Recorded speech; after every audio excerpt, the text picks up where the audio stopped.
amigos ouvintes, essa foi Sing Swing Bada Bing de Doug Maxwell, Media Right Productions. Você está na minha, na sua, na nossa rádio Echelon, frequência modulada ZYG 5207418, a noite toda, todas as noites. Por aqui está frio, chovendo e com coisas estranhas pelo ar. Tivemos notícias de um ser sobrenatural vagando à noite pela Praia Vermelha. Provavelmente não está encontrando ninguém para assustar nas escaladas noturnas. Recomendamos que você fique em casa. É o melhor a fazer nessas horas. E agora um recado dos nossos patrocinadores. O Barato da Aventura, o seu canal sobre motociclismo, viagens e aventuras no YouTube. Toda semana um vídeo novo. Inscreva-se e deixe seu like. Participe do nosso programa, nossas linhas estão abertas esperando por você. Você está na Rádio Echelon, a noite toda, todas as noites. Olá, eu me chamo Falk, adoro sua rádio, principalmente porque você conta histórias sobre fantasmas. Hoje essa palavra está proibida, temos um problema de iluminação no estúdio, vamos falar sobre outros assuntos. Você está na Rádio Echelon, a noite toda, todas as noites. Oi, boa noite. Eu queria saber mais sobre esse espectro. Amanhã eu vou ver o pôr do sol no Morro da Urca de bondinho e pretendia descer pela trilha. Mas com esse fantasma já não sei mais. Madame, fique em casa e evite a palavra fantasma. Eu vou te contar a história toda.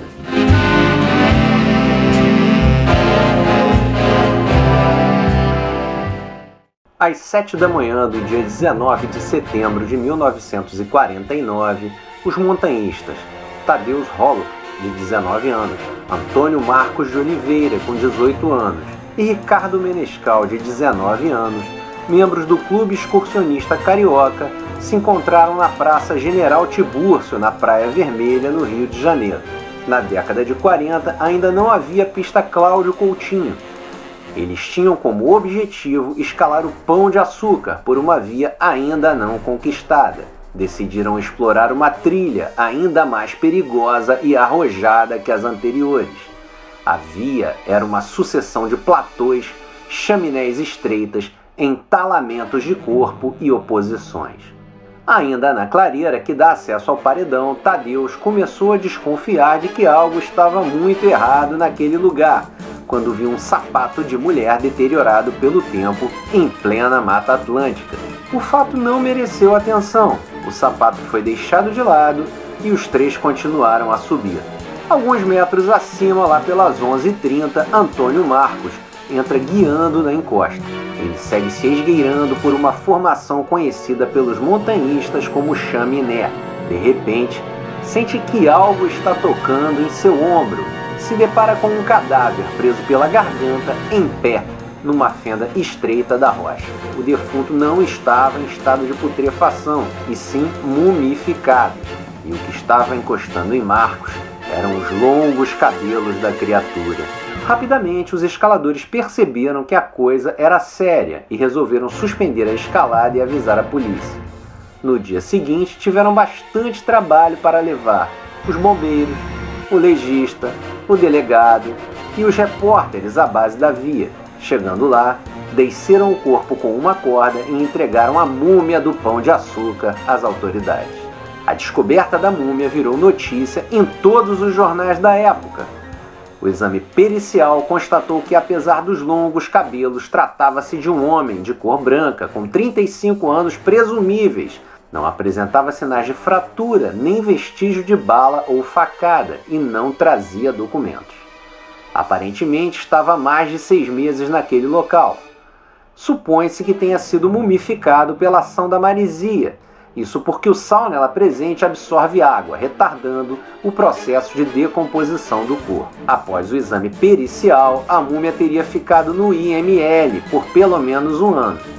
Fim desse prazo, ela deveria ter sido sepultada em alguma cova não identificada como indigente.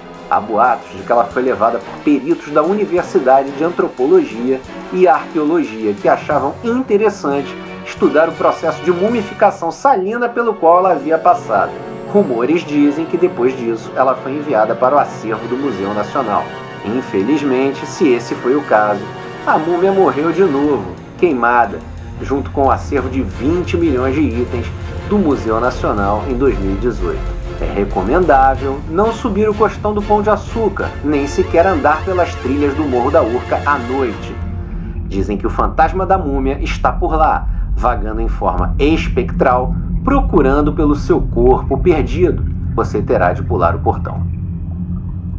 Sobre a escalada, os conquistadores levaram quase 5 anos para concluir a rota, que ficou conhecida como Chaminé Galote, em homenagem ao senador Francisco Benjamin Galote. A via foi conquistada em 1954 pelos descobridores da múmia, acrescidos de mais 2 montanhistas, Laércio Martins e Patrick White. No passado, foi considerada a mais difícil escalada do montanhismo brasileiro. Queridos ouvintes, o programa de hoje já foi. O dia vem chegando. Tenha um bom dia e bons sonhos.